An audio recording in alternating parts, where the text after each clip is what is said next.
ঠিক আছে, 12 রবিউল আউয়াল রাসূল করিম সাল্লাল্লাহু আলাইহি ওয়াসাল্লাম আগমন করেছেন, আনন্দ করবেন। তো রাসূল করিম সাল্লাল্লাহু আলাইহি ওয়াসাল্লাম তো দুনিয়ার থেকে 1500 বছর আগে বিদায় নিয়েছেন 12 রবিউল আউয়াল, তো শোক করেন না কেন? কথা বলেন, বলে না? এই প্রশ্ন সেই করবে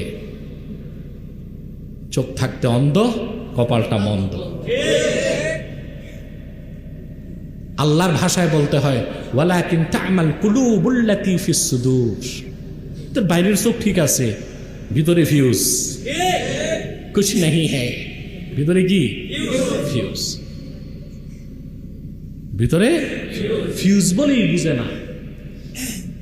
তার জবাব ইমাম সুয়ুতী দিয়েছেন, ইন্না উলাদাতাহু সাল্লাল্লাহু আলাইহি ওয়াসাল্লাম আ'যামুন নি'আমি আলাইনা ওয়া ওয়াফাতাহু আ'যামুল মাসাইবি লানা। রাসূল করিম সাল্লাল্লাহু আলাইহি ওয়াসাল্লাম 1500 বছর আগে রাহমাতুল লিল আলামিন হিসেবে এসেছেন, এটা গোটা বিশ্ববাসীর জন্য সবচেয়ে বড় রহমতের কথা, খুশির বিষয়।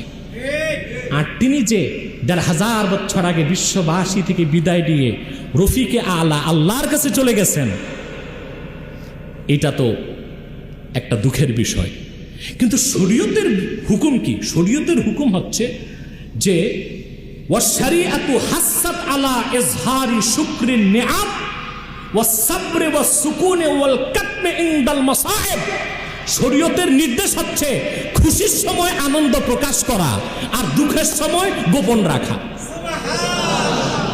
শরীয়তের হুকুম কি?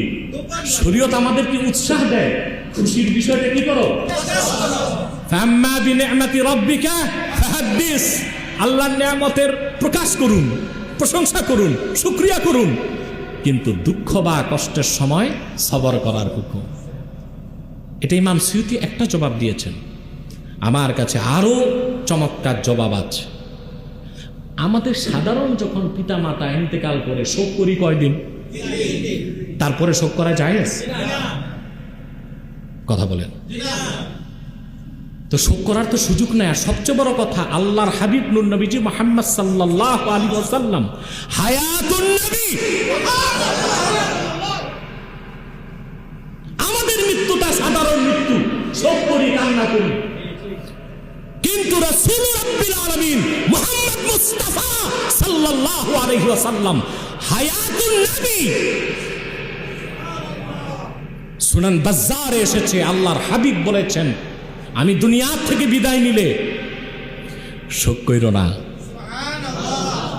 কারণ